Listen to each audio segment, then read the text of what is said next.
श्री स्वामी समर्थ, श्री गुरुदेव दत्त. श्री कृपा या चॅनलवर श्रींच्या सर्व भक्तांचे खूप खूप मनापासून स्वागत. स्वामी भक्तांनो, प्रार्थना करूनही यश मिळत नाही. स्वामींचा आशीर्वाद आपल्या पाठीशी असतोच, पण त्यासाठी आपल्याला अजून योग्य मार्गाने काय काय प्रयत्न करायचे आहेत ते सुद्धा आपल्याला स्वामींच्याच विचारांमार्फत जाणून घ्यायचे आहेत. तर आजच्या या व्हिडिओमधून तुम्हाला योग्य ती माहिती भेटणार आहे. त्यासाठी व्हिडिओ कुठेही स्किप न करता ही माहिती शेवटपर्यंत जरूर ऐकून घ्या, कारण आजची जी माहिती आहे ती केवळ श्रद्धेवर अवलंबून आहे. स्वामींचाही आशीर्वाद हा तितकाच महत्त्वाचा आहे, कारण स्वामींनी आपल्याला यशाची गुरुकिल्ली दिलेली आहे. पण केवळ प्रार्थना आणि यश याचा काही संबंध आहे का? स्वामींनी आपल्याला यशाची कोणती गुरुकिल्ली दिलीत किंवा त्यांनी आपल्याला कोणते मार्ग सांगितले, आपण त्या दिशेने कशी वाटचाल करायची, हेच आपल्याला जाणून घ्यायचे आहे. तर स्वामी भक्तांनो, सगळ्यात महत्त्वाची एक गोष्ट तुम्ही लक्षात ठेवा की भिवू नकोस, मी तुझ्या पाठीशी आहे. हे स्वामी समर्थांचे अभयवचन यशाची गुरुकिल्ली आहे. हा जो शब्द आहे ना, भिवू नकोस, म्हणजे प्रत्येक काम करताना, कुठलेही कष्ट करताना आपल्याला एक जाणीव असते की नाही, स्वामी माझ्या पाठीशी आहे, त्यांची हिंमत माझ्यासोबत आहे. आणि हे स्वामींचे अभयवचन, त्यांच्यावरचा विश्वास, त्यांची हिंमत, हेच आपल्याला योग्य ते मार्ग दाखवत जातात. पण याचा अर्थ असा नाही की केवळ प्रार्थनाच केल्याने आपल्याला यश भेटणार, कारण स्वामींनासुद्धा खूप कष्ट करावे लागलेत आणि आपण तर सामान्य आहोत, त्यामुळे आपल्यालाही हे कष्ट करावेच लागणार आहेत.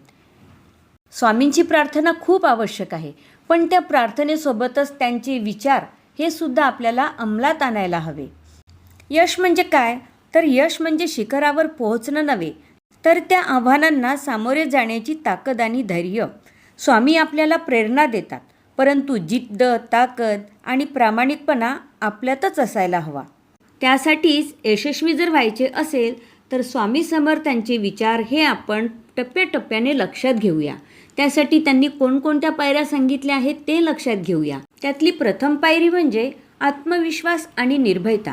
कुठलेही काम करताना आपला त्याच्यावर आत्मविश्वास असला पाहिजे, त्याचप्रमाणे स्वामींवर सुद्धा पूर्ण विश्वास असायला हवा. थोडक्यात काय, तर स्वतःवर आणि स्वामींवर पूर्ण विश्वास ठेवणे ही यशाची पहिली पायरी आहे. अशक्य ही शक्य करतील स्वामी, या भावनेने कोणतेही ध्येय साध्य करणे कठीण नसते. दुसरी पायरी म्हणजे सकारात्मक विचार.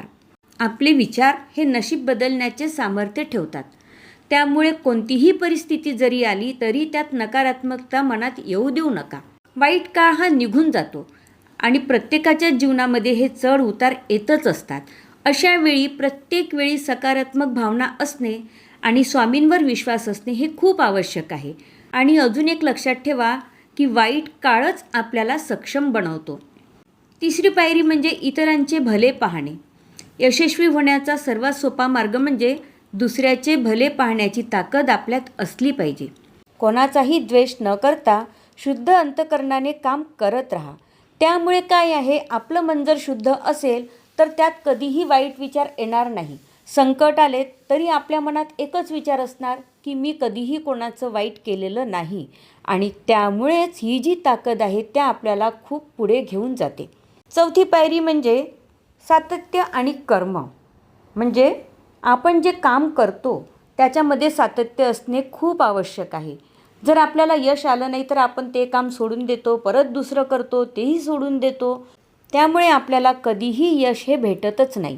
म्हणून आपल्या कामामध्ये सातत्य असणे खूप आवश्यक आहे. तेव्हा स्वामी भक्तांनो, हे जर स्वामींचे विचार तुम्ही लक्षात ठेवले आणि स्वामींवर जर विश्वास ठेवला आणि त्या विश्वासासोबतच तुम्ही त्यांनी दाखवलेल्या मार्गाने जर चालत राहिलेत, तुम्ही जर प्रयत्न केलेत, तर तुम्हाला यश मिळणारच. कोणीही तुमचे यश थांबवू शकत नाही.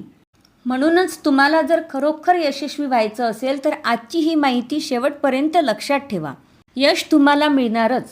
आणि हे चांगले विचार तुम्ही नक्की लक्षात ठेवा. केवळ स्वामींजवळ बसून प्रार्थना करून तुम्हाला कधीही यश भेटणार नाही. बरेचदा काय होतं की एखादी वाईट वेळ आली की माणूस फक्त प्रार्थना करत राहतो, परंतु केवळ प्रार्थना करणेच योग्य नाही. त्या प्रार्थनेसोबत तुम्ही योग्य दिशेने प्रयत्न करणे खूप आवश्यक आहे. जर तुम्ही थकून गेला असणार प्रयत्न करून करून, तुम्ही जर खूप निराश असणार, अशा वेळी तुम्ही मेडिटेशन करा, स्वामींच्या नावाचा मंत्र जप करा आणि त्या मेडिटेशनमुळे, त्या मंत्र जपमुळे तुम्हाला नक्कीच योग्य मार्ग सापडतील आणि तुम्हाला योग्य दिशा मिळेल. तर हीच खरी यशाची गुरुकिल्ली आहे. त्यामुळे स्वामींचे अभिवचन लक्षात ठेवा. भिवू नकोस, मी तुझ्या पाठीशी आहे. हे वाक्य तुम्ही कधीही विसरू नका. त्यामुळे बऱ्याचशा अशक्य गोष्टी शक्य होतील आणि तुम्ही जीवनात नक्कीच यशस्वी होणार. आजची माहिती जर तुम्हाला आवडली असेल तर चॅनलला सबस्क्राईब जरूर करा. किंवा अजून तुम्हाला याविषयी काही जाणून घ्यायचे असतील किंवा काही चुका असतील तर तेही तुम्ही मला सांगा. त्यातूनही तुम्हाला तुमच्या प्रश्नाची उत्तरे नक्कीच भेटतील. आणि माहिती जर तुम्हाला आवडली असेल तर आजच्या या व्हिडिओला लाईक शेअर जरूर करा. श्री स्वामी समर्थ. श्री गुरुदेव दत्त.